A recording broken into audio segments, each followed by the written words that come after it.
쨍그랑 맑고 고운 소리가 산산조각 났다. 내가 제일 아끼던 청자 매화문의 화병이 붉은 석류 주스에 젖어 차가운 한옥 마루 위에서 부서졌다. 그 순간 지영의 날카로운 목소리가 귓전을 찢었다.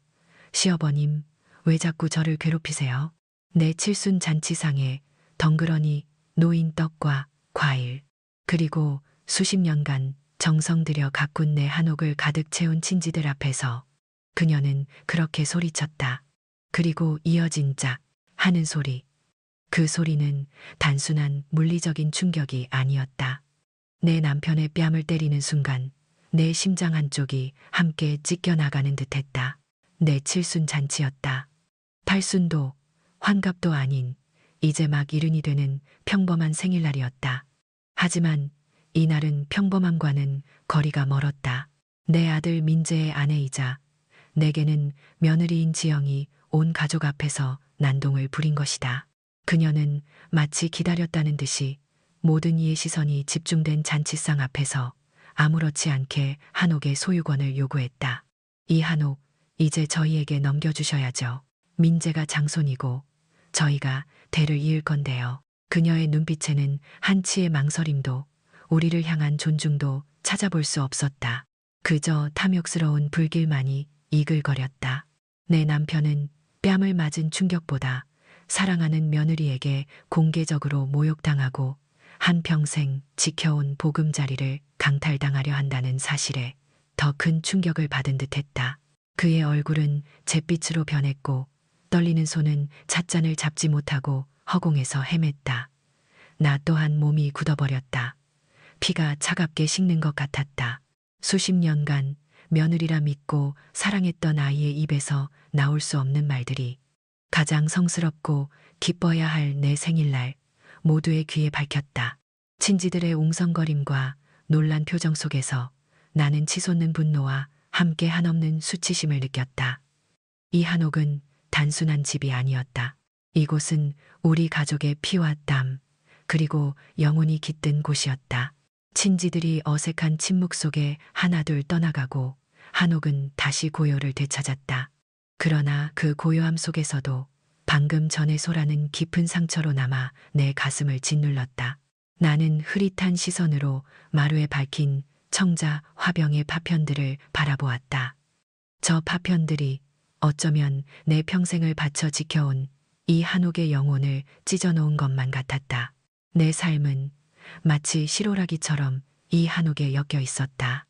이곳은 단순히 지붕과 기둥으로 이루어진 주거 공간이 아니었다. 이곳은 나의 젊음이었고 나의 사랑이었으며 내가 살아 숨 쉬는 이유였다. 내가 이곳 안동의 종갓집으로 시집온 것은 20살 늦가을의 초입이었다. 붓게 물든 단풍잎들이 한옥 지붕 위에 내려앉고 차가운 공기 속에서도 따뜻한 온기가 느껴지는 사랑채 마루에 앉아 수줍게 남편을 처음 보았다. 아버님께서는 이 한옥을 지으실 때 흙 한 줌, 나무 한 그루에도 혼을 담아야 한다고 늘 말씀하셨다. 지붕을 얹을 기와 하나하나, 대들보로 쓰일 나무 한 토막까지 직접 고르고 다듬으셨다고 했다. 그분에게 한옥은 단순한 집이 아니라 가족의 역사를 품고 선조들의 숨결이 살아 숨쉬는 신성한 공간이었다. 나는 그 말씀을 들으며 이 집의 모든 벽돌, 모든 기둥에 우리 가족의 피와 땀, 그리고 영혼이 스며 있음을 느꼈다. 새댁 시절 나는 한옥의 구석구석을 돌보고 가꾸는 일에 온 마음을 쏟았다. 장독대에는 언제나 된장, 고추장, 간장이 가득했고 마당에는 계절마다 다른 꽃들이 피어났다. 매화나무 아래서는 매실을 따 매실청을 담갔고 연못가에서는 잉어들이 한가로이 헤엄쳤다. 새벽녘이면 장작불을 지펴 아궁이에 불을 떼고 그 온기로 한옥 전체를 데웠다. 구들장 위를 뒹굴며 피어오르던 희뿌연 아침 안개와 갓 지은 밤내음, 그리고 밤새도록 간간히 들려오는 풍경 소리는 내 삶의 배경이었다. 해마다 봄, 가을이면 마당에서 정성껏 지내는 제사는 단순한 의식이 아니라 우리 가족의 뿌리를 확인하고 선조들에게 감사를 표하는 시간이었다. 나는 허리 숙여 절하며 이 한옥을 통해 대대로 이어지는 전통과 정신을 온몸으로 느끼곤 했다. 아이들이 마루에서 뛰어놀고 남편과 함께 마당을 거닐며 이야기 나누던 시간들은 이 한옥 속에 고스란히 담겨 나를 지탱해주는 기둥이 되어주었다. 민재가 장성하여 지영을 며느리로 맞이했을 때 나는 그녀가 이 한옥의 전통을 함께 이어나갈 것이라 믿었다. 처음에는 밝고 명랑한 모습에 안심했다. 그러나 시간이 흐르면서 그녀의 눈빛에서 내가 알던 것과는 다른 무언가가 보이기 시작했다. 그녀는 종종 내가 정성껏 가꾼 화단이나 손수 만든 장독대를 보며 어머니, 이렇게 번거롭게 직접 다 하세요? 요즘엔 다 사먹고 정원도 업체에 맡기잖아요. 라고 말했다. 처음에는 그저 젊은 세대의 실용적인 생각이라 여겼다. 하지만 어느 날 그녀가 혼잣말처럼 중얼거리던 이 넓은 집 관리비도 만만치 않을 텐데 차라리 팔고 아파트로 가는 게 훨씬 효율적이지 않겠어요? 라는 말을 들었을 때 내 마음속에 작은 균열이 생기는 것을 느꼈다. 그것은 마치 차갑고 날카로운 바람이 한옥의 틈새로 스며들어오는 듯한 불길한 예감의 시작이었다. 그때 나는 아직 몰랐다. 그 작은 균열이 결국 이 한옥을 그리고 우리 가족을 송두리째 흔들 거대한 폭풍의 전조였음을, 그리고 그 폭풍은 예상보다 훨씬 일찍 그리고 더 매섭게 휘몰아쳤다. 지영은 이제 더 이상 속마음을 감추려 들지 않았다. 며칠이 멀다 하고 그녀는 한옥의 비효율성과 낡음을 들먹이며 미래를 위해서는 새로운 공간이 필요하다고 역설했다. 마치 연극 대사를 외우듯 그녀는 우리 부부가 귀 기울여 듣지 않아도 될 이야기들을 거실 한복판에서 큰 소리로 떠벌렸다. 어머니, 아버님, 이 넓은 집 관리하기도 힘드시고 저희도 이제 애가 크니 도심 아파트에서 사는 게 훨씬 낫지 않겠어요? 여긴 너무 낡아서 손볼 곳도 많고요. 그녀의 목소리에는 걱정보다는 은근한 종용과 계산적인 태도가 엿보였다. 마치 이미 이 한옥이 자신의 것이라도 되는 양 미래를 설계하는 모습이었다. 어느 늦은 오후였다. 나는 조용히 부엌에서 저녁 반찬을 준비하고 있었다. 김치찌개에 넣을 두부를 썰고 있는데 거실에서 지영의 목소리가 들려왔다.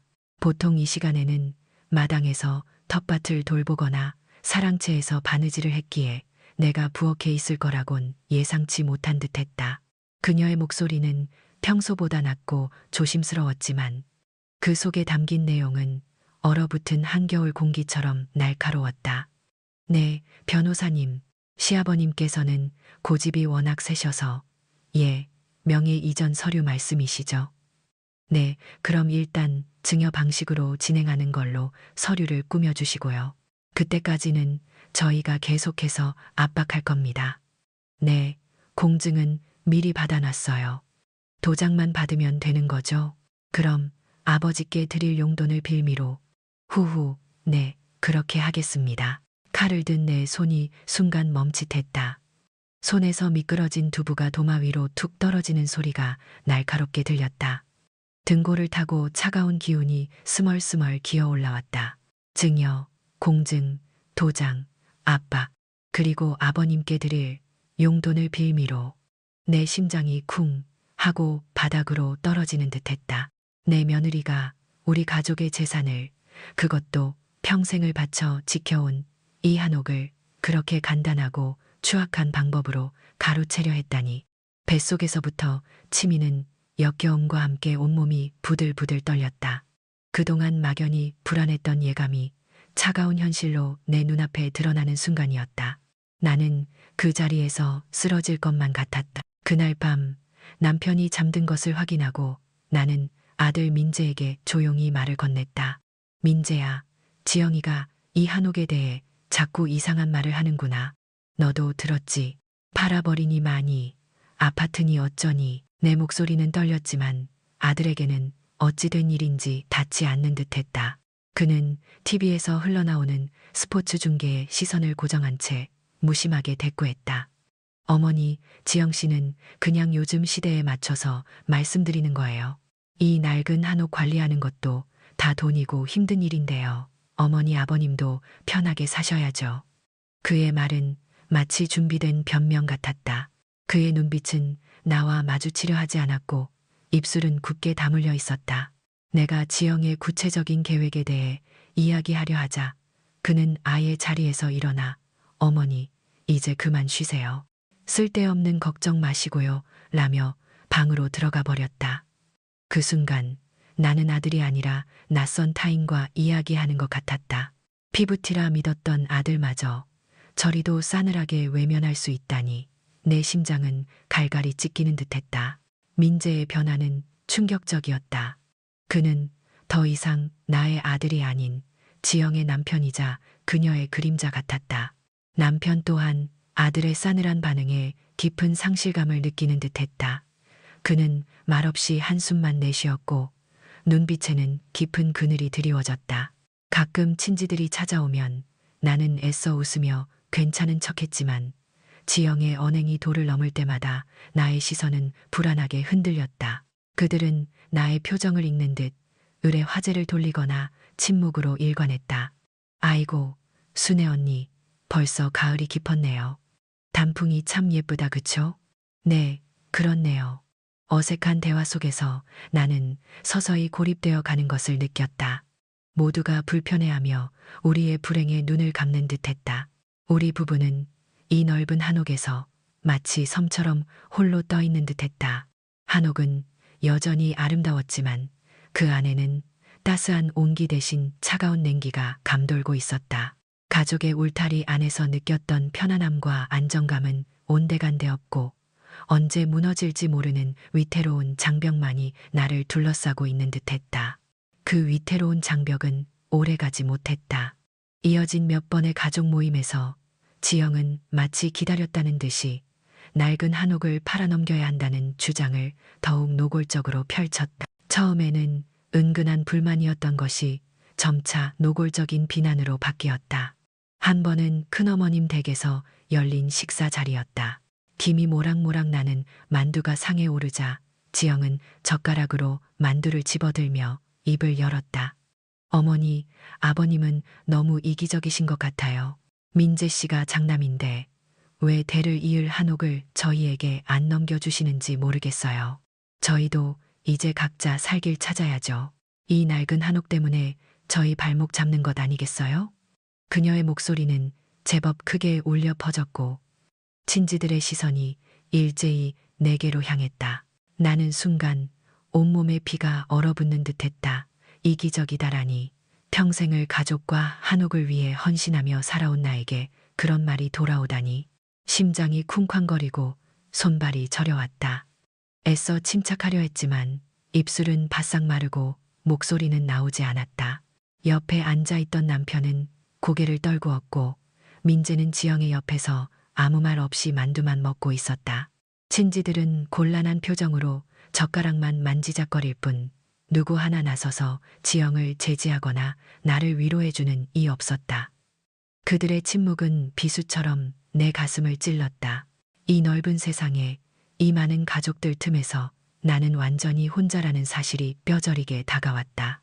또 다른 모임에서는 그녀가 한옥의 재산 가치를 들먹이며 공개적으로 나를 공격했다.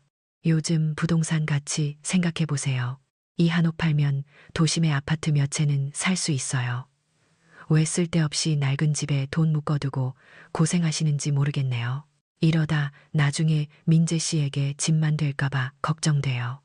그녀의 말은 듣기 좋게 포장되어 있었지만 그 속에는 계산적인 냉정함과 나를 낡은 시대의 유물처럼 취급하는 경멸이 담겨 있었다. 나는 그럴 때마다 심장이 칼로 도려내지는 듯한 고통을 느꼈다. 평생을 지켜온 내 자부심이, 내 삶의 전부였던 한옥이 그녀의 입에서는 그저 돈벌이 수단이자 낡은 짐짝 취급을 당하는 현실이 참담했다. 그녀의 비난이 거세질수록 나는 점점 더 깊은 슬픔과 절망 속에 잠겼다. 밤이 되면 눈물만이 나의 유일한 동반자였다. 남편이 잠든 것을 확인하고 조용히 이불을 뒤집어 쓴 채 흐느꼈다. 차마 소리내어 울지도 못하고 꺽꺽거리는 숨소리마저 이불 속에 가두려 했었다. 굵은 눈물방울들이 베개를 적시고 내 젊음과 추억이 서린 이 한옥의 나무 기둥들이 마치 나의 울음을 비웃는 듯 차갑게 느껴졌다. 밖에서는 가을비가 추적추적 내리고 있었다. 빗방울이 한옥 지붕을 두드리는 소리가 내 마음속의 슬픔을 더욱 깊게 만들었다. 뚝뚝 떨어지는 빗물은 마치 내 눈물처럼 한옥의 마당을 적셨다. 고즈넉해야 할 한옥은 빗소리와 나의 흐느낌으로 가득 찬 거대한 슬픔의 상자 같았다. 나는 잠 못 이루는 밤마다 창밖으로 한옥을 바라보곤 했다. 어둠 속에 잠긴 한옥은 평소의 아름다움 대신 거대한 망령처럼 굳건히 서 있었다. 그 모습은 때로는 나를 위로했지만 때로는 이 모든 고통의 원인인 양 나를 더욱 괴롭혔다. 저 한옥이 아니었다면, 저 한옥에 대한 내 사랑이 이토록 깊지 않았다면, 어쩌면 지영의 요구에 순순히 응하고 이토록 상처받지 않을 수도 있었을까. 하지만 이 한옥은 나의 정체성이었다. 내게서 이 한옥을 빼앗는 것은 내 영혼을 잘라내는 것과 다름없었다. 나는 그저 낡은 집에 대한 미련 때문에 이 모든 것을 견뎌야 하는 이기적인 늙은이가 되고 있었다. 무엇보다 나를 더욱 고통스럽게 한 것은 남편의 변화였다. 그는 며느리의 모욕과 아들의 외면에 깊은 상실감과 수치심을 느끼는 듯했다. 활기 넘치던 눈빛은 생기를 잃었고 늙었던 허리는 점점 굽어갔다. 식사량은 눈에 띄게 줄었고 매일 아침 거르지 않던 산책도 멈추었다. 그는 하루 종일 사랑채 마루에 앉아 멍하니 마당만 바라보거나 아무 말 없이 한숨만 내쉬었다. 어느 날은 그가 밤새도록 심하게 기침을 했다. 병원에 모시고 가자 의사는 스트레스로 인한 면역력 저하와 초기 폐렴 증세라고 했다. 남편의 야위어가는 모습과 텅 빈 눈빛을 볼 때마다 내 가슴은 찢어지는 듯했다. 저 모든 것이 지영의 탐욕 때문이었다. 내가 사랑하는 이들이 그녀의 악행으로 인해 고통받고 있었다. 나는 매일 밤 남편의 옆에 누워 그의 마른 손을 꼭 잡고 몰래 울었다. 그의 차가워진 손에서 삶의 온기가 점점 사라지는 것을 느끼며 나는 한없이 무력하고 절망스러웠다. 차가운 빗줄기가 밤새도록 한옥을 두드리는 소리는 마치 세상의 모든 비극을 담아내듯 내 귓가를 먹먹하게 울렸다. 이 고통스러운 현실 앞에서 내 오랜 꿈과 사랑이 담긴 이 한옥도 내 사랑하는 가족들도 모두 지영의 탐욕 앞에 속절없이 무너져 내리는 듯했다. 거센 비바람이 모든 것을 집어삼킬 듯이 휘몰아치며 나는 그저 거대한 절망의 그림자 속에서 홀로 잠겨갈 뿐이었다. 밤은 더욱 깊어지고 창밖의 빗소리는 점차 격렬한 폭풍으로 변해갔다. 세상의 모든 비극을 담은 듯 내 귓가를 먹먹하게 울리던 빗줄기는 이제 한옥의 대들보를 흔들고 기와를 부술 듯 사납게 몰아쳤다. 찢어질 듯한 천둥이 고요를 집어삼키고 번개가 시퍼런 섬광을 터뜨릴 때마다 나는 뼛속까지 시린 한기에 웅크린 채 공포와 무력감에 젖어 있었다. 사랑하는 남편은 깊은 잠에 빠져 있었지만 그의 거친 숨소리와 초췌해진 얼굴은 내 마음을 더욱 후벼 팠다. 내가 흘린 눈물이 비가 되어 한옥 마당을 적시듯 내 절망은 깊고 끝없이 펼쳐져 있었다. 이대로 모든 것을 놓아버려야 하는 걸까? 내 오랜 꿈과 사랑이 담긴 이 한옥도 내 사랑하는 가족들도 모두 지영의 탐욕 앞에 무릎 꿇어야 하는 걸까? 하지만 그때였다. 폭풍우 속에서도 굳건히 버티는 한옥의 삐걱거림이 단순한 나무와 흙의 신음소리가 아니라 마치 오랜 세월 이곳을 지켜온 선조들의 목소리처럼 내 귓가를 울렸다. 무너지지 마라, 순애야. 이 집은 너의 전부가 아니다. 너와 우리 모두의 영혼이다. 나는 순간적으로 몸을 일으켰다. 이불을 박차고 일어나 차가운 마루 위에 발을 디뎠다. 젖은 눈으로 창밖을 응시했다. 거센 비바람 속에서도 꿋꿋이 서 있는 한옥의 실루엣은 나약한 내 모습과 대비되며 강렬한 질문을 던졌다. 내가 지금 여기서 무얼 하고 있는가? 그동안 밤새도록 쏟아낸 수많은 눈물이 과연 이 한옥을 그리고 찢겨나가는 우리 가족의 명예를 지켜줄 수 있을까? 아니다. 눈물은 아무것도 해결해주지 못한다. 아니, 오히려 지영에게 내가 얼마나 나약하고 보잘것없는 존재인지를 보여줄 뿐이었다. 이 비극의 소용돌이 속에서 주저앉아 슬퍼하는 것은 스스로를 희생양으로 전락시키는 것과 다름없었다.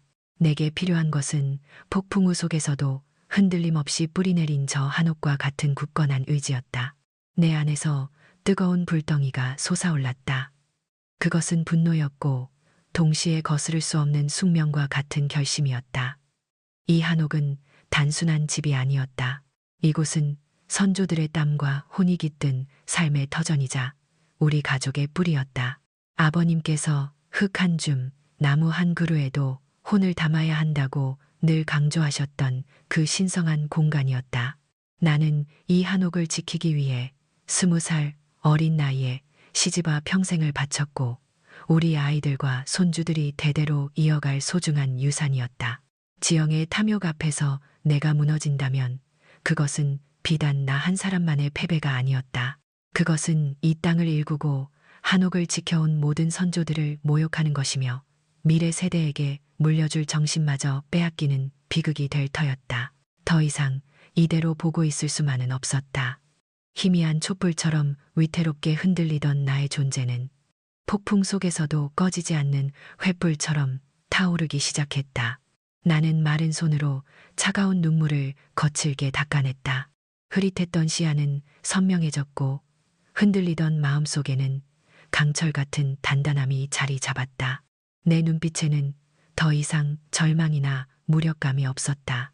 오직 결연한 의지와 싸우겠다는 뜨거운 각오만이 이글거렸다. 억울함과 슬픔에 매몰되었던 나의 영혼이 비로소 제자리를 찾은 듯했다. 비바람에 흔들리는 한옥 창문을 다시 바라보았다. 창문 너머 어둠 속에 굳건히 서 있는 한옥의 실루엣은 더 이상 고통의 원인이 아니었다.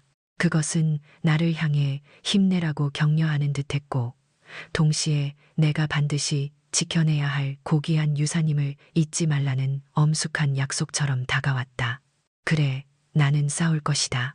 이 한옥을 위해, 병든 남편을 위해, 그리고 무엇보다 대대로 이어져 온 우리 가족의 영원한 명예와 정신을 위해 모든 삶을 걸고서라도 이 폭풍을 헤치고 나아가리라. 이제 나는 더 이상 주저앉아 있을 피해자가 아니었다. 내 가족과 보금자리를 지켜낼 싸움꾼으로 다시 태어날 것이다. 밤이 깊어 남편의 고른 숨소리만이 방 안을 채웠을 때 나는 결심했던 대로 조용히 몸을 일으켰다. 차가운 마루가 발끝에 닿았지만 이전처럼 움츠러들지 않았다. 내 안에는 이제 더 이상 슬픔이나 절망의 얼음이 아니라 한옥을 지켜내야 한다는 뜨거운 불길이 타오르고 있었다.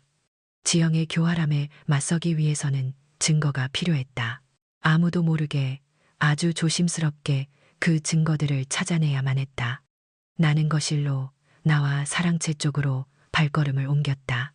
달빛조차 들지 않는 어둠 속에서 나는 한옥의 모든 구석을 손으로 더듬어가며 익숙한 길을 나섰다. 이곳은 내게 집 이상의 의미였다. 모든 기둥과 문턱, 창문 하나하나에 내 삶의 흔적이 배어 있었다. 하지만 지금 이 순간 나는 이곳을 익숙한 보금자리가 아닌 비밀을 숨기고 있는 거대한 미로처럼 탐색해야 했다.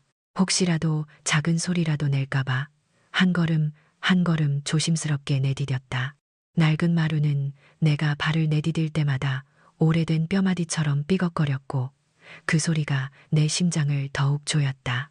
차량채의 작은 서재는 오래된 책들과 빛바랜 문서들로 가득 차 있었다. 아버님께서 평생을 아끼시던 고서들이 가지런히 꽂혀 있었고 남편이 젊은 시절 읽던 책들 위에는 먼지가 수북이 쌓여 있었다.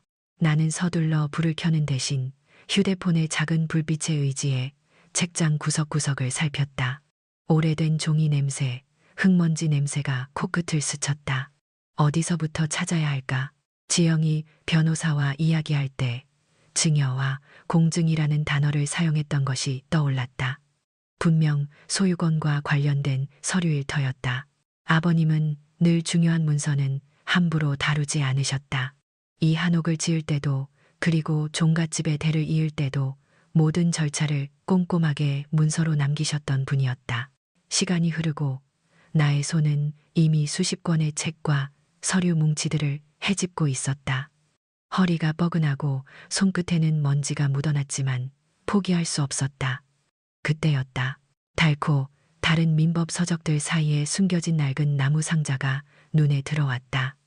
오래전 아버님께서 중요한 문서를 보관하시던 상자였다. 먼지가 잔뜩 쌓인 상자를 조심스럽게 꺼내들었다.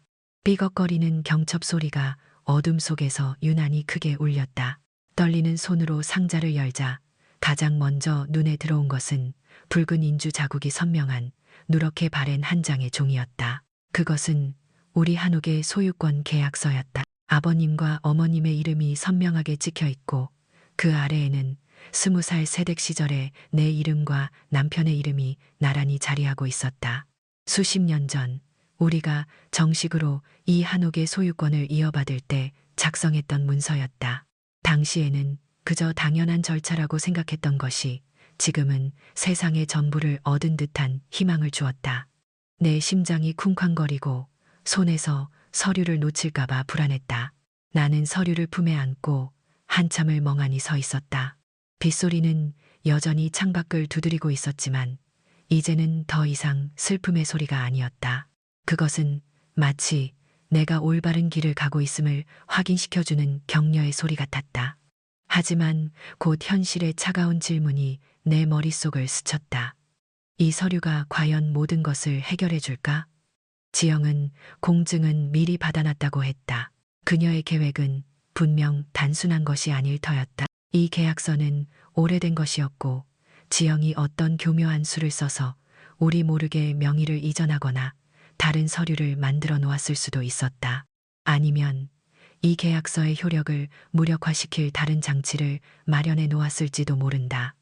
혹시 이 서류가 너무 오래되어 법적인 효력이 없을 수도 있다는 불안감이 엄습했다. 희망의 불꽃이 피어오르자마자 또 다른 불안의 그림자가 드리워졌다. 나는 이 계약서 한 장으로 지영의 탐욕스러운 발톱을 막아낼 수 있을지 확신할 수 없었다. 이 증거는 시작에 불과했다. 나는 다시 한번 조심스럽게 서류를 접었다. 이걸 어디에 숨겨야 할까? 서재는 지영이 가끔 들어와 책을 정리하기도 했기에 안전하지 않았다. 내 방이라면 민재가 가끔 들어오지만 지영은 거의 들어오지 않았다. 나는 가장 안전하다고 생각하는 곳, 누구도 의심하지 않을 만한 곳을 찾아야 했다. 오랜 고민 끝에 나는 내 방 장롱 깊숙한 곳, 결혼 예복을 보관하던 비단 주머니 안에 계약서를 숨기기로 했다. 곱게 접힌 비단 속에서 서류는 마치 아주 오래된 비밀처럼 잠들었다. 아무리 지영이라 한들 남의 결혼 예복을 뒤지지는 않을 터였다. 계약서를 안전하게 숨기고 나자 나는 그제야 한숨을 돌릴 수 있었다. 그러나 이 작은 성공에 안주할 수는 없었다. 이것은 시작일 뿐이었다. 지영의 목소리에서 들었던 공증, 그리고 도장만 받으면 된다는 말은 분명 더 심각한 무언가가 숨겨져 있음을 암시했다. 나는 아직 갈 길이 멀다는 것을 직감했다. 하지만 적어도 이제 나는 맨몸으로 폭풍 속에 서 있지 않았다. 내 손에는 작은 칼자루가 쥐어져 있었고 내 마음속에는 이 한옥을 지켜내겠다는 굳건한 의지가 활활 타오르고 있었다. 다음 단서는 무엇일까? 지영의 교활한 계획을 완전히 파헤치기 위해 나는 더 깊고 은밀한 탐색을 시작해야만 했다. 밤은 아직 깊었고 나의 싸움은 이제 막 시작되었다. 며칠이 흘렀지만 내 마음속의 긴장감은 쉬이 풀리지 않았다. 낡은 계약서 한 장만으로는 지영의 교활한 계획을 완전히 막을 수 없다는 것을 본능적으로 알고 있었다. 나는 여전히 모든 것에 촉각을 곤두세우며 일상 속에서도 그녀의 흔적을 찾으려 애썼다. 작은 단서라도 놓치지 않기 위해 늘 경계를 늦추지 않았다. 차가운 비바람이 그친 뒤 찾아온 맑은 가을날에도 내 마음속에는 여전히 먹구름이 드리워져 있었다. 남편은 여전히 기운 없이 사랑채 마루에 앉아 하늘만 바라보고 있었고 그 모습은 내 결심을 더욱 단단하게 만들었다. 내가 움직여야 했다. 어느덧 늦가을, 김장철이 코앞으로 다가오고 있었다. 나는 매년 하던 대로 김치 냉장고를 정리하기 시작했다. 오래된 묵은지 통들을 꺼내고 텅 빈 칸을 닦아내던 중이었다. 시큼한 김치 냄새가 코끝을 찔렀지만 나는 익숙한 일상 속에서 잠시나마 불안감을 잊으려 애썼다. 손이 닿지 않던 맨 아래 칸, 잘 쓰지 않는 한쪽 구석에 투명한 비닐봉지에 대충 구겨 넣어진 얇은 종이 한 장이 눈에 띄었다. 먼지가 앉은 비닐 사이로 희미하게 글자가 비쳤다. 무심코 꺼내 펼친 종이에는 익숙한 듯 날카로운 글씨체가 흘려 쓰여 있었다. 지영의 것이었다. 순간 심장이 철렁 내려앉았다. 이불 속에서 몰래 엿들었던 지영의 목소리, 그녀의 교활한 눈빛이 섬광처럼 머릿속을 스쳤다. 무슨 내용일까? 나는 숨을 멈추고 글자를 따라 읽어 내려갔다. 짧지만 너무나도 잔인한 문구였다. 공증은 됐고 시아버님 도장만 받으면 끝. 이 6글자가 내 눈앞에 펼쳐지는 순간 마치 거대한 얼음 덩어리가 내 가슴을 짓누르는 듯했다. 차가운 냉장고 칸에서 발견된 이 메모는 며칠 전 내가 애써 찾아낸 오래된 계약서보다도 훨씬 더 날카롭게 내 심장을 꿰뚫었다. 공증은 됐다는 말은 그녀가 이미 법적인 준비를 마쳤다는 뜻이었다. 변호사와 상담하며 꾸몄던 그 증여 계획, 그 추악한 과정이 이미 시작되었음을 의미했다. 누구와 함께 공증을 받았을까? 민재는 분명 아니었을 테고 지영은 모든 것을 혼자서 혹은 그녀의 탐욕을 부추기는 어떤 세력과 함께 비밀스럽게 진행했던 것이다. 나의 어렴풋한 불안감은 이제 차가운 현실로 명확한 그림으로 내 눈앞에 그려졌다. 그리고 이어진 시아버님 도장만 받으면 끝이라는 문구는 그 과정이 얼마나 노골적이고 치밀하게 계획되었는지 적나라하게 보여주었다. 그들은 명백히 불법적인 방법으로 남편의 도장을 받아내려 했을 터였다. 내가 엿들었던 용돈을 빌미로 라는 말의 의미가 이제야 퍼즐 조각처럼 맞춰졌다. 지금 남편은 심신이 지쳐 모든 것을 포기하려 하고 있다. 그 나약함과 절망감을 이용해 아무것도 모르는 그의 손에 도장을 쥐어주고 그의 인생을 송두리째 빼앗으려 했다니. 뱃속에서부터 치미는 역겨움과 분노에 온몸이 부들부들 떨렸다. 손끝이 파르르 떨려 쥐고 있던 종이가 금방이라도 찢어질 것만 같았다. 나는 믿을 수 없다는 듯 메모를 다시 한번 읽었다. 공증은 됐고 시아버님 도장만 받으면 끝. 너무나도 간결하고 너무나도 잔혹한 문장이었다. 한치의 죄책감도 망설임도 없는 그녀의 마음이 그대로 드러나는 듯했다. 어떻게 이런 악랄한 생각을 할 수 있단 말인가? 한 가족의 일원으로서, 며느리로서 어떻게 시아버지의 고통을 이용해 재산을 가로챌 계획을 세울 수 있단 말인가? 피가 거꾸로 솟는 기분이었다. 배신감과 모욕감, 그리고 끓어오르는 분노가 뒤섞여 나의 정신을 혼미하게 만들었다. 내 며느리가, 우리가 애지중지 키운 아들의 아내가 이런 사람이었다니. 내 안의 믿음이 산산조각 나는 소리가 들리는 듯했다. 이것은 단순한 메모가 아니었다. 지영의 탐욕스러운 계획을 폭로할 결정적인 자백서였다. 그녀의 입에서 나온 잔혹한 말들이 종이 위에 고스란히 옮겨져 내 손에 들어온 것이다. 오래된 계약서가 한옥의 정당한 주인이 누구인지를 보여주는 방패였다면 이 메모는 지영의 사악한 의도를 증명하는 칼과도 같았다. 법적인 절차까지 염두에 둔 치밀한 사기 계획, 그리고 그 최종 목표가 오직 남편의 도장이라는 사실이 이 작은 종이 한 장에 모두 담겨 있었다.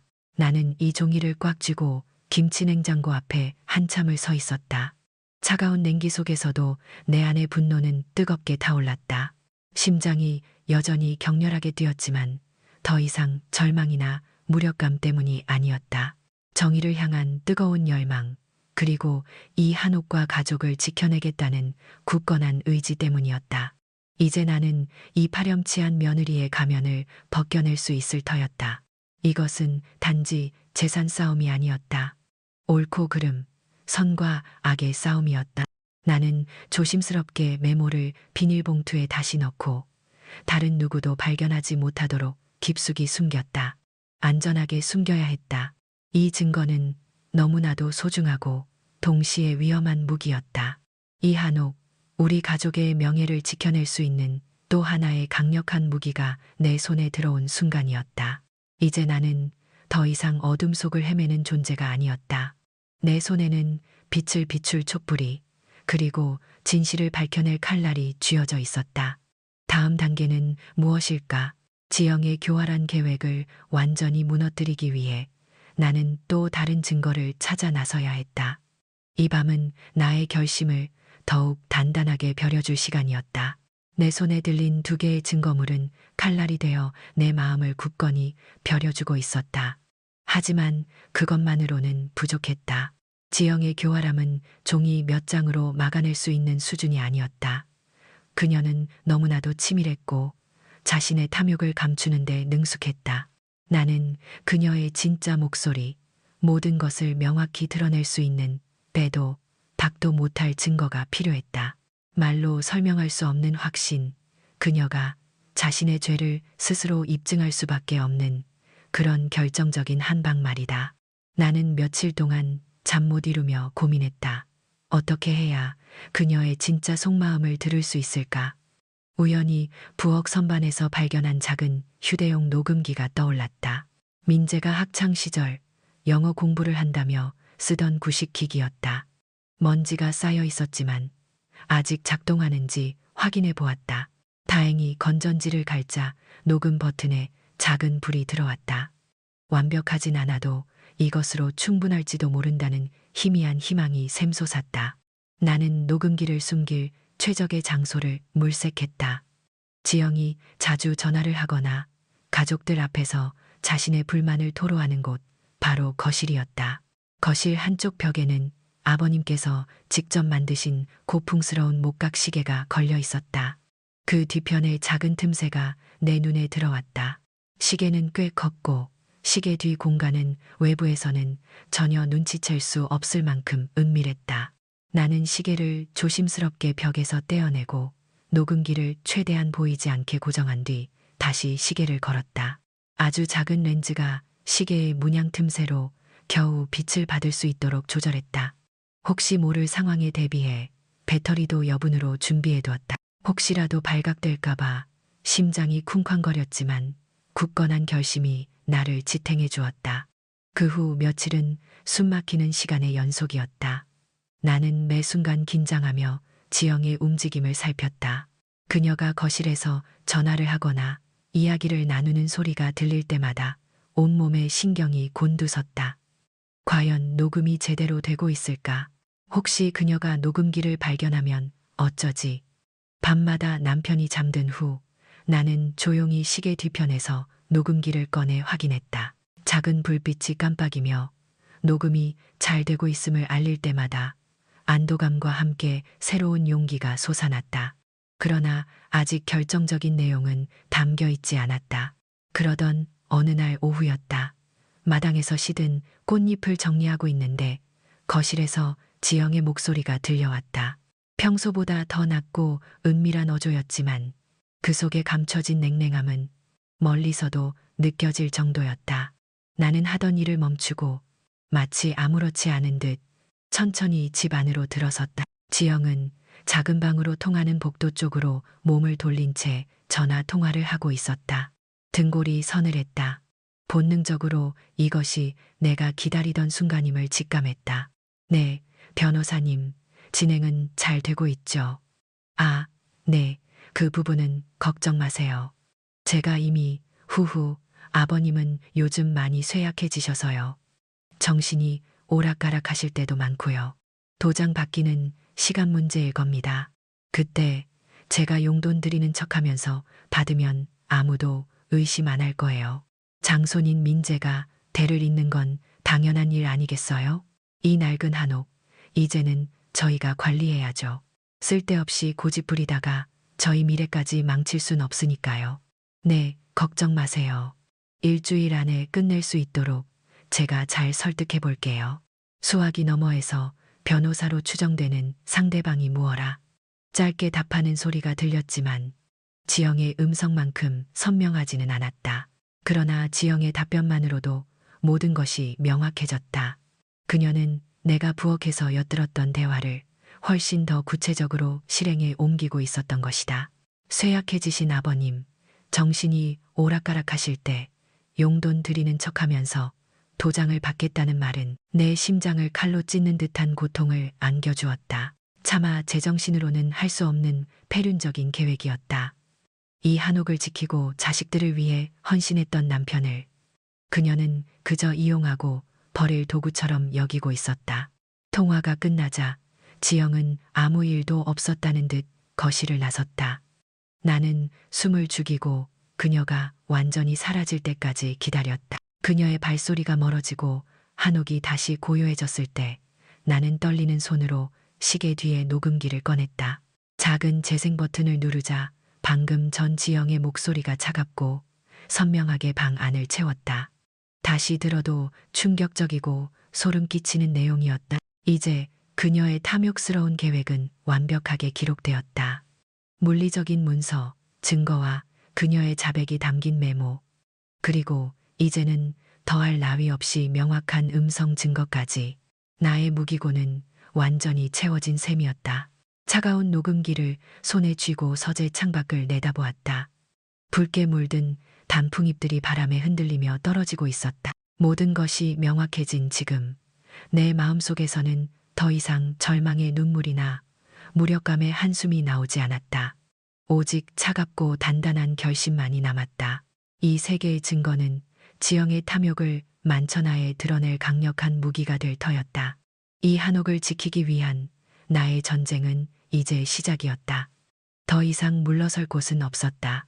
남편의 야위고 초췌해진 얼굴을 볼 때마다 나는 내가 찾아낸 증거들을 그에게 보여줄 수 없다는 것을 깨달았다. 그의 눈빛에는 여전히 깊은 상실감과 함께 지영의 비수 같은 말들이 남긴 멍울이 선명했다.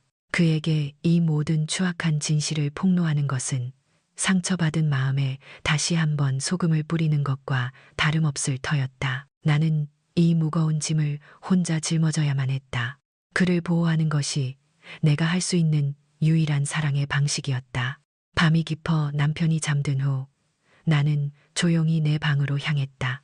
문을 닫고 홀로 남겨진 공간에서 나는 손에 쥔 증거물들을 다시금 확인했다. 누렇게 바랜 계약서, 지영의 날카로운 글씨체가 담긴 메모, 그리고 차갑고 선명한 그녀의 음성이 녹음된 녹음기. 이 모든 것들이 내 손 안에서 마치 살아있는 존재처럼 꿈틀거리는 듯했다. 이제 나는 단순한 증거 수집가가 아니었다. 이 증거들을 가장 강력하게 그리고 가장 설득력 있게 사용할 방법을 찾아야만 했다. 머릿속에는 이미 하나의 계획이 윤곽을 드러내고 있었다. 나는 거울 앞에 섰다. 어둠 속 희미한 달빛에 비친 내 얼굴은 지난 몇 주간의 고통과 밤샘으로 얼룩져 있었다. 깊어진 주름과 푹 꺼진 눈매, 슬픔과 절망이 역력했던 예전의 내 모습과는 사뭇 달랐다. 이제 그곳에는 한 줄기 차가운 불꽃이 이글거리고 있었다. 나는 그 불꽃이 꺼지지 않도록 내 안의 용기를 다잡았다. 밤마다 나는 거울 앞에서 홀로 연습했다. 어떤 말부터 시작해야 할까? 어떤 어조로, 어떤 표정으로 그들의 눈을 바라봐야 할까? 며느리의 뻔뻔한 비난에 맞서 내가 평생을 바쳐 지켜온 이 한옥의 진정한 가치와 우리 가족의 명예를 어떻게 되찾을 수 있을까? 저는 이 한옥의 주인 김순애입니다. 내 목소리가 방 안을 맴돌았다. 처음에는 떨리고 불안했다. 하지만 나는 포기하지 않았다. 아버님께서 흙 한 줌, 나무 한 그루에도 혼을 담아야 한다고 가르치셨던 그 말씀을 떠올렸다. 이 한옥은 단순한 재산이 아니었다. 이곳은 우리 가족의 피와 땀, 영혼이 깃든 신성한 공간이었다. 나는 그 혼이 깃든 목소리로 말해야만 했다. 지영아, 너는 이 한옥을 단순한 낡은 집으로 보았을지 모르나 이곳은 우리 선조들의 삶과 숨결이 깃든 곳이다. 나는 거울 속에 나를 노려보며 말에 힘을 키웠다. 내가 감히 탐욕스러운 눈으로 이 집을 훔치려 했을 때 나는 절망했다. 그러나 너의 그 탐욕은 오히려 나를 깨웠다. 이 집을 지켜야 할 나의 숙명을 말이다. 나는 밤새도록 연습하고 또 연습했다. 문장 하나하나에 단단함을 불어넣고 목소리에는 흔들림 없는 확신을 담았다. 지영의 탐욕을 낱낱이 파헤칠 순간 나의 말 한마디가 칼날처럼 정확하고 날카롭게 그녀의 심장을 꿰뚫어야 했다. 그녀가 주장했던 이기심과 낡은 고집이 실은 이 한옥을 지켜온 나의 굳건한 신념임을 보여줘야 했다. 때로는 울컥 치밀어 오르는 감정의 목소리가 갈라지기도 했다. 지난날의 서러움, 남편의 고통, 아들의 외면이 한꺼번에 밀려와 눈물을 쏟아낼 뻔한 적도 많았다. 하지만 그때마다 나는 마음속으로 되뇌었다. 눈물은 약함의 증거일 뿐이다. 지금은 싸워야 할 때다. 순애야.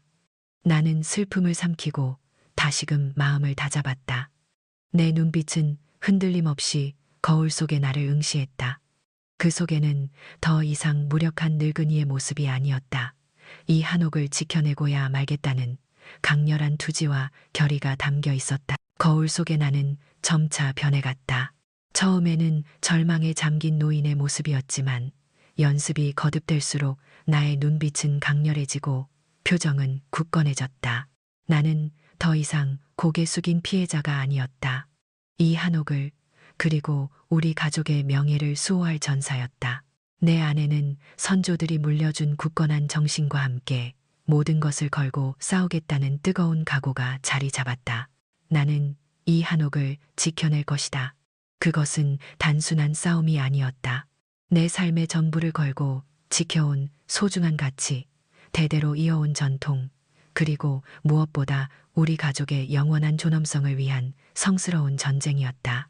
어떤 대가를 치르더라도 기필코 이 폭풍을 해치고 나아가리라. 이 한옥을 수호할 전사로서 나의 결의는 강철보다 단단했고 내 손에는 가장 강력한 무기들이 쥐어져 있었다. 이제 나는 전장으로 나설 준비를 마쳤다. 그리고 마침내 결전의 날이 밝았다. 며칠 후 다시 온 가족이 모인 자리였다. 한 해가 저물어가는 늦가을, 차례상을 겸한 친지 모임은 여느 때와 다름없이 한옥의 사랑채에서 열렸다. 공기는 처음부터 무겁고 차가웠다. 모두가 불편한 침묵 속에 앉아 있었고 찻잔을 든 손길은 조심스러웠다. 지영은 여전히 시어머니 옆자리를 차지하고 앉아 있었지만 그녀의 눈빛은 마치 날선 칼날처럼 한옥의 이곳저곳을 훑고 있었다. 그리고 예상했던 대로 식사가 막바지에 이를 무렵 지영은 다시 한번 입을 열었다. 어머님, 아버님, 이제 정말 결정하셔야 할 때가 온 것 같아요. 이 한옥 저희에게 명예 이전해 주시는 게 맞지 않겠어요? 민재도 이제 곧 불옥인데 언제까지 이렇게 어머님 아버님께 짐을 지워드릴 순 없잖아요. 시대가 변했는데 낡은 한옥 고집하는 것도 한계가 있죠. 저희가 도심의 새 아파트로 이사가서 부모님 모시는 게 훨씬 효도하는 길이라고 생각해요. 이 한옥 팔면 자산도 훨씬 효율적으로 운용할 수 있고요. 그녀의 목소리에는 단 한치의 흔들림도 없었다. 마치 미리 준비라도 한 듯 능숙하고 당당했다. 친지들은 또다시 어색한 침묵 속으로 빠져들었고 남편은 고개를 숙인 채 손끝만 만지작거렸다. 민재는 여전히 아무런 표정 없이 아내의 옆에 앉아 있었다. 과거 같았으면 심장이 얼어붙고 눈물이 솟구쳤을 것이다. 하지만 나는 더 이상 나약한 김순애가 아니었다. 내 안에는 한옥을 지켜내야 한다는 굳건한 투지가 활활 타오르고 있었다. 이제 때가 되었다. 나는 천천히 그러나 단호하게 자리에서 일어났다. 모든 친지들의 시선이 일제히 내게로 향했다. 그들의 눈빛 속에는 놀라움과 함께 또다시 어떤 파국이 벌어질까 하는 불안감이 서려 있었다. 지영 역시 순간적으로 당황한 듯했지만 이내 싸늘한 미소를 지으며 나를 비웃듯이 올려다보았다. 어머니, 무슨 할 얘기라도 있으세요? 그녀의 목소리에는 비아냥거리는 기색이 역력했다. 나는 그 시선을 정면으로 응시했다.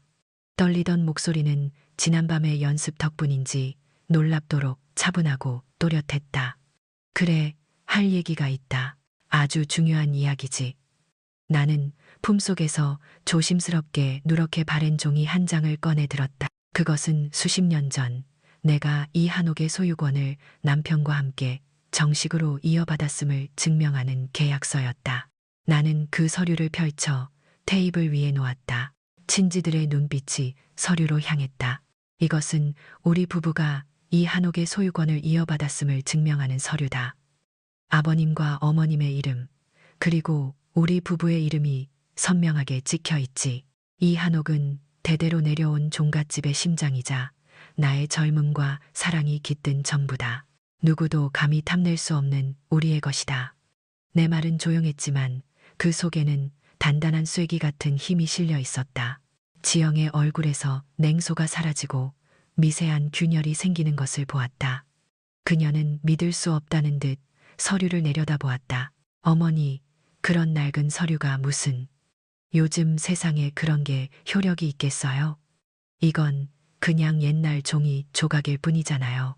그녀의 목소리가 점점 날카로워졌지만 그 안에는 당황스러움이 섞여 있었다. 주변의 친지들도 웅성거렸다. 저런 서류가 있었단 말인가? 그래도 오랜 세월이 흘렀는데 그들의 혼란스러운 시선이 나를 향했지만 나는 흔들리지 않았다. 이것은 시작에 불과했다. 그래, 낡은 종이 조각일지도 모르지. 하지만 이 조각은 진실을 담고 있다. 그리고 너의 진실도 담고 있는 또 다른 종이 조각이 있다. 나는 다시 품속에서 비닐봉투에 담긴 작은 메모지를 꺼냈다. 그것은 김치냉장고에서 발견했던 지영의 필체로 쓰여진 그 끔찍한 메모였다. 나는 서류 위에 메모를 올려놓았다.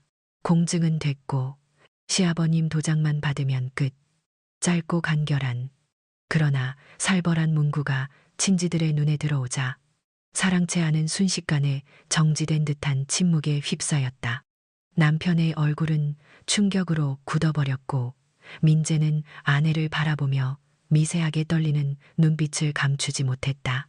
친지들은 경악에 찬 시선으로 지영을 번갈아 보았다. 이게 무슨 소리야?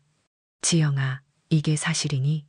웅성거림은 더 이상 혼란이 아닌 노골적인 비난으로 바뀌기 시작했다. 지영의 얼굴은 핏기가 가시고 하얗게 질렸다. 그녀의 입술이 파르르 떨렸지만 아무런 말도 나오지 않았다. 그녀의 눈동자는 공포에 질려 사방으로 흔들렸다. 아직 놀라기에는 이르다. 지영아, 너의 탐욕이 얼마나 깊고 추악했는지 이제 모두가 들을 차례다. 나는 마지막으로 품속에서 휴대용 녹음기를 꺼내 들었다. 시계 뒤에 숨겨두었던 그녀의 음성이 생생하게 녹음된 그 작은 기기였다. 나는 녹음기의 재생 버튼을 눌렀다. 사랑채 안을 가득 채운 고요함 속에서 지영의 차갑고 계산적인 목소리가 선명하게 울려 퍼졌다. 네, 변호사님. 진행은 잘 되고 있죠? 아, 네, 그 부분은 걱정 마세요.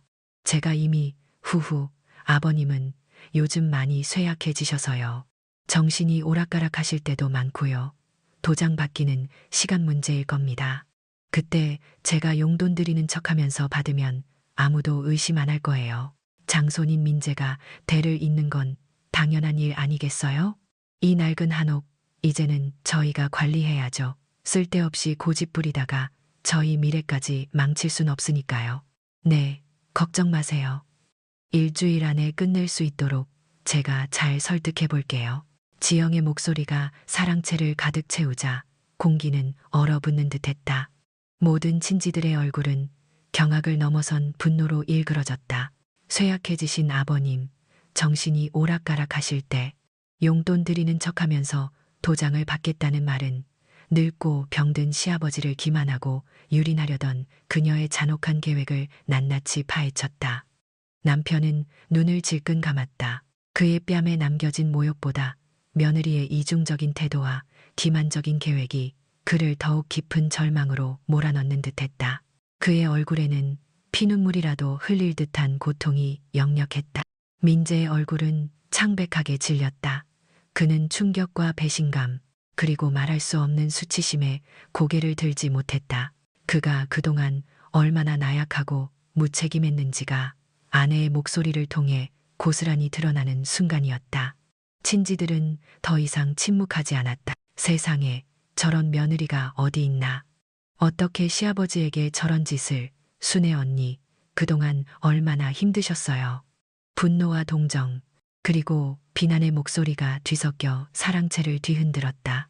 녹음기가 멈추자 사랑채에는 무거운 정적만이 감돌았다. 지영의 얼굴은 잿빛으로 변했고 그녀의 눈동자는 초점을 잃은 채 허공을 헤매었다. 그녀는 몸을 부들부들 떨며 입을 열려 했지만 아무런 말도 나오지 않았다. 더 이상 도망칠 곳도 변명할 여지도 없었다. 그녀의 치밀한 계획은 내가 찾아낸 세계의 증거물 앞에서 산산조각이 나버렸다. 탐욕스러운 눈으로 이 한옥을 넘보던 그녀의 오만함은 이제 온 가족 앞에서 산산이 부서진 거울, 조각처럼 비참하게 흩어졌다. 그녀의 얼굴은 수치심과 좌절감으로 일그러졌고 그 모든 감정은 한 점으로 응축되어 그녀의 눈빛을 집어삼켰다. 녹음기가 멈추자 지영은 그제야 무너졌다.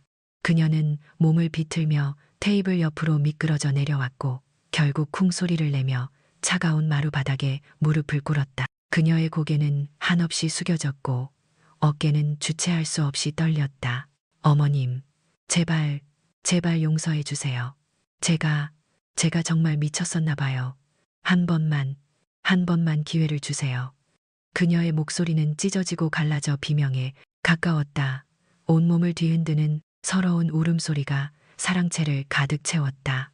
그 울음소리는 마치 상처받은 짐승의 절규 같았다.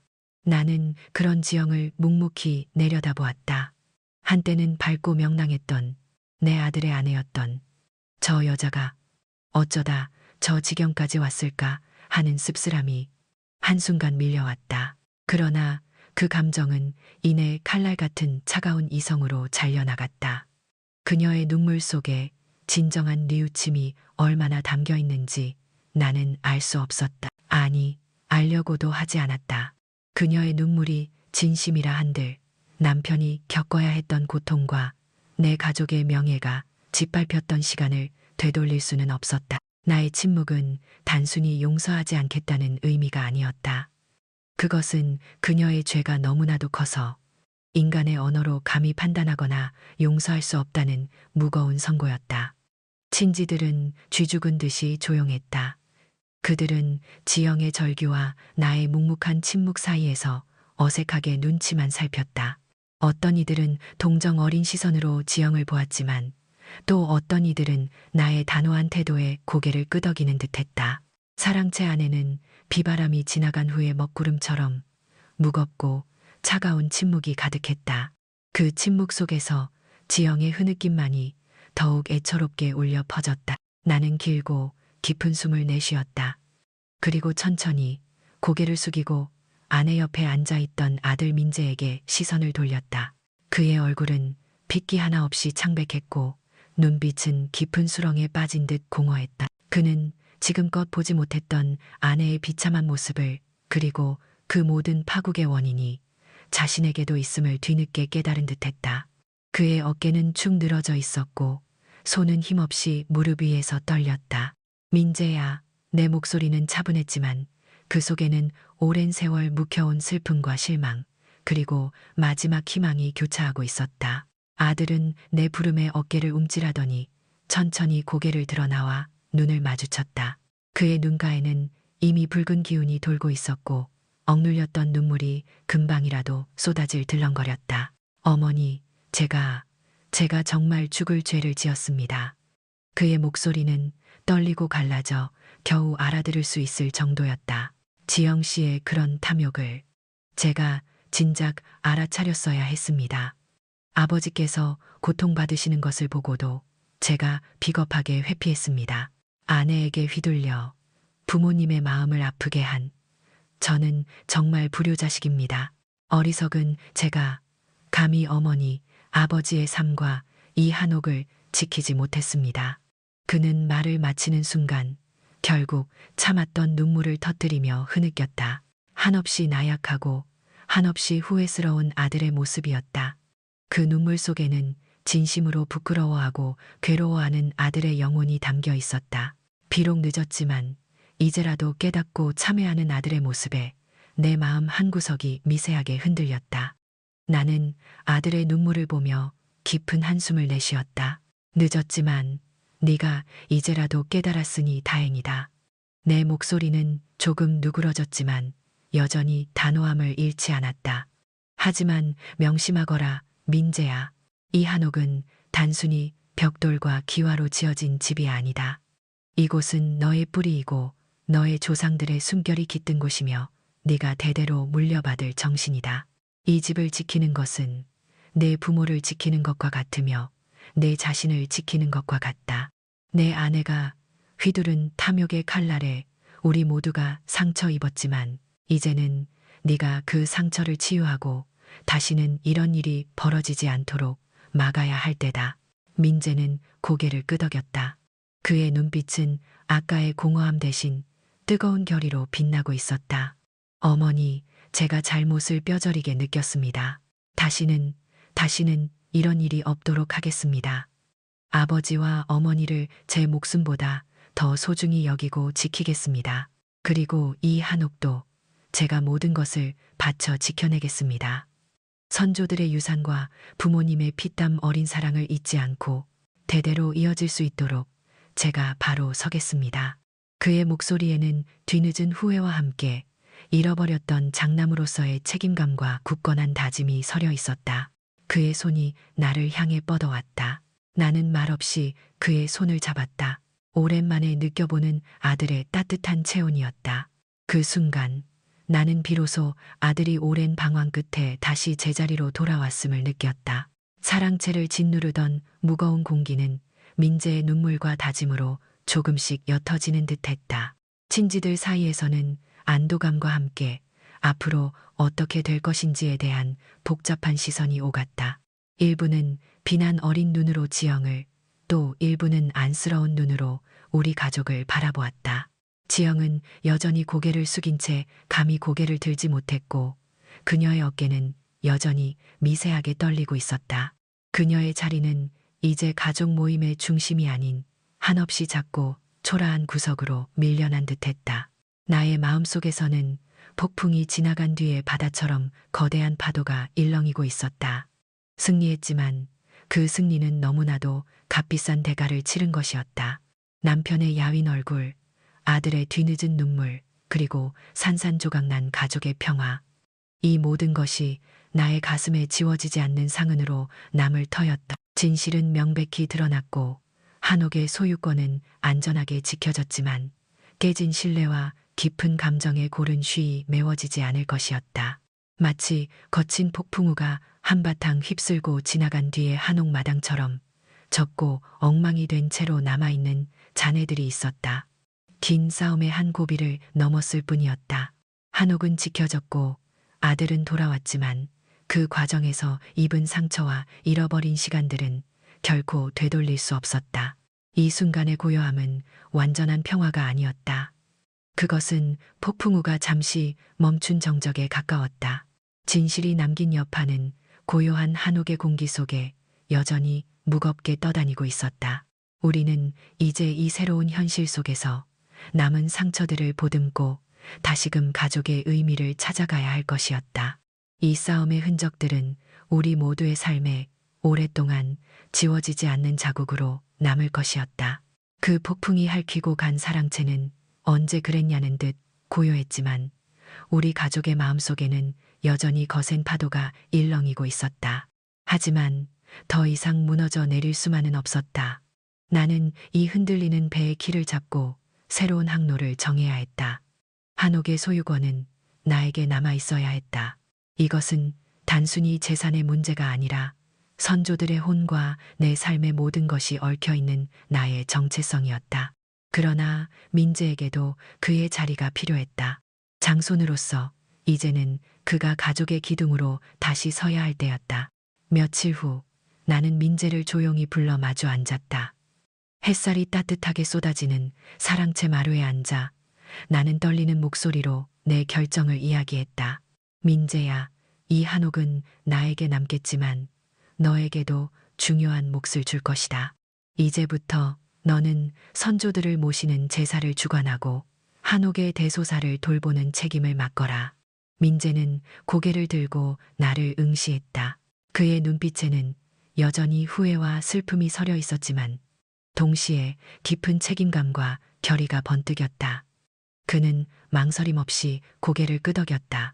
어머니, 제가 마땅히 해야 할 일입니다. 모든 것을 바쳐 이 한옥과 가족을 지키겠습니다. 그의 목소리는 이전과는 달리 단단했고 그 진심이 나의 마음속 깊이 와닿았다. 나는 한옥의 정신을 지키되 민재에게도 그 짐을 나누어 주는 것이 진정한 화합의 길이라 믿었다. 전통을 이어가되 다음 세대에게 그 의미와 책임을 온전히 전해주는 것. 그것이 내가 찾아낸 균형이었다. 시간은 강물처럼 흘러갔다. 붉게 타오르던 단풍잎들이 모두 떨어지고 앙상한 가지들이 겨울을 맞이하듯 한옥은 비바람이 지나간 뒤의 상처를 천천히 치유해갔다. 차가운 공기는 여전히 감돌았지만 한옥은 다시금 평화를 되찾았다. 요란한 빗소리 대신 처마 끝 풍경 소리가 은은하게 울려 퍼졌고 처마 밑으로 스며드는 햇살은 따뜻한 온기를 선사했다. 마당 가득 떨어져 쌓였던 낙엽들도 민재가 직접 쓸어 말끔해졌고 정화된 공기가 한옥 전체를 감쌌다. 남편은 서서히 기력을 회복했다.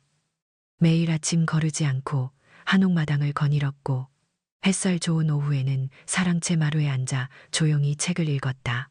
그의 눈빛에서 사라졌던 생기가 다시 돌아왔고 메마른 얼굴에도 옅은 미소가 피어났다. 내가 내민 따뜻한 차 한 잔에 고맙다는 말을 건네는 그의 모습을 볼 때마다 내 가슴 속 깊이 자리했던 상처들도 조금씩 아물기 시작했다.